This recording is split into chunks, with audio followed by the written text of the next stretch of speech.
Mes frères et sœurs, Dieu dit qu'il est un Dieu jaloux.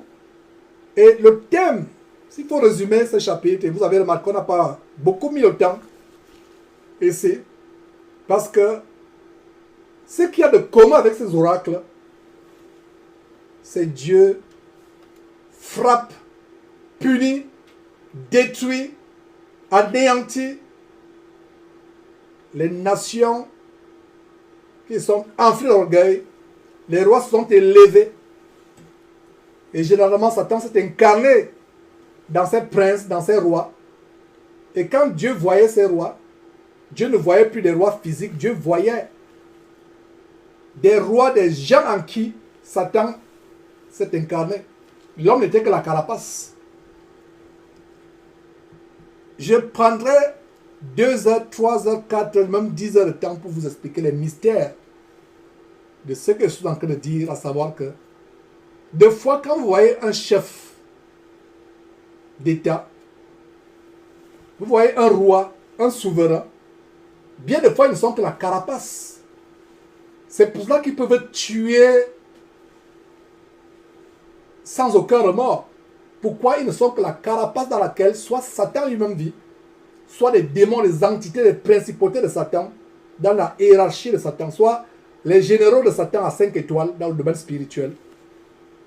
Et quand un roi arrive au point où c'est Satan lui-même qui vit dans son corps, spirituellement parlant, c'est des mystères. Ne cherchez pas à comprendre au-delà de ce que je vous explique. C'est des mystères comme on a vu en Ésaïe chapitre 14 avec le roi de Babylone, qui est l'incarnation de Satan lui-même. Comme c'est le cas avec Ézéchiel chapitre 28 que je vous recommande de lire, comme avec le roi de Tyr qui est l'incarnation, c'est-à-dire que son corps ne devient que la carapace dans laquelle Satan lui-même en personne réside. Donc quand Dieu voit le roi de Tyr, quand il voit le roi de Babylone, il voit Satan en personne. C'est pour ça qu'il peut dire à Ésaïe, prononce une complainte, un oracle contre le roi de Babylone, parce que Satan pense qu'il peut se cacher. Vous les humains, vous voyez un roi de Babylone. Vous les humains, vous voyez un roi, le roi de Tyr. Mais moi, Dieu, je vois celui que j'ai chassé du ciel. C'est des grands mystères, mes frères et sœurs. Et je suis tellement content de vous l'expliquer. Mais ne cherchez pas à savoir au-delà de ce que la Bible nous explique et de ce que je vous explique. Ne soyez pas friands des mystères. Tout ce que je peux dire, c'est que ceux qui font la politique pour acquérir le pouvoir, ils pactisent avec les forces sataniques. Imaginez-vous que quelqu'un est parti signer un contrat avec Satan ou avec les démons.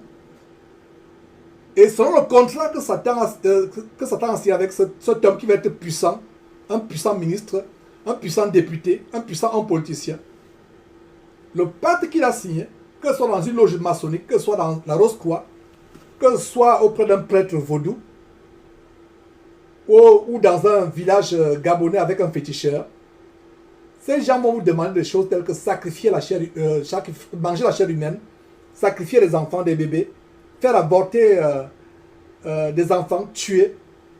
Et quand vous avez signé un pacte, je vous fais une révélation, quand vous signez un pacte avec Satan,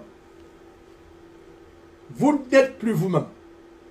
Soit Satan lui-même, soit un démon qu'il envoie. Le démon ancre dans ta vie, toi qui as signé le pacte avec Satan, et tout ce que tu fais, donc tu n'es qu'une marionnette, tu n'es qu'un épouvantail, une marionnette, un robot, que ce démon va téléguider à sa guise. C'est pour ça que vous allez voir ces chefs coucher avec les animaux. Vous allez voir, vous allez entendre qu'ils boivent du sang, qu'ils mangent la chair humaine, qu'ils vont dormir dans les cimetières, qu'ils déterrent les cadavres et mangent la chair en putréfaction des cadavres. Ils font des choses terribles. Ils n'ont plus les sentiments humains. Ils peuvent commettre l'inceste. Ils peuvent avoir des relations abominables avec ses parents ou avec ses enfants. Commettre l'inceste sans avoir aucun remords. Est-ce que vous voyez? parce qu'il s'élève, il veut se lever. Il y a toujours un prix à payer quand on veut devenir grand dans ce monde. C'est facile de perdre son âme. Et quand on perd son âme, on se livre à qui? À l'oppresseur. Et voilà des choses que je dis souvent quand je vais évangéliser un franc-maçon ou un rosicrucien. Moi, j'étais séduit par ces choses, mais Dieu m'en a sauvé. Parce que j'ai compris que, en fait, quand vous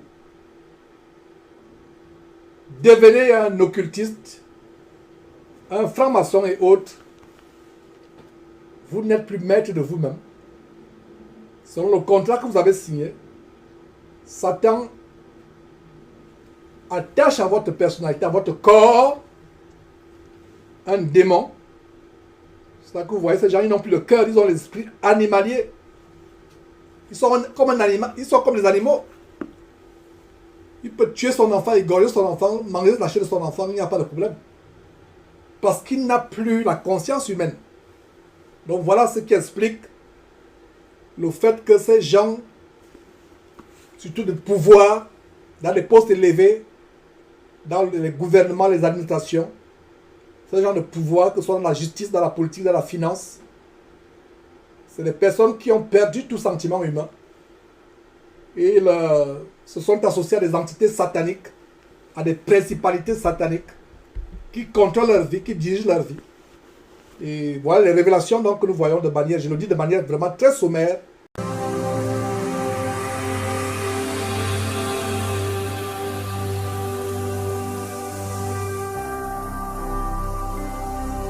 Jésus-Christ TV,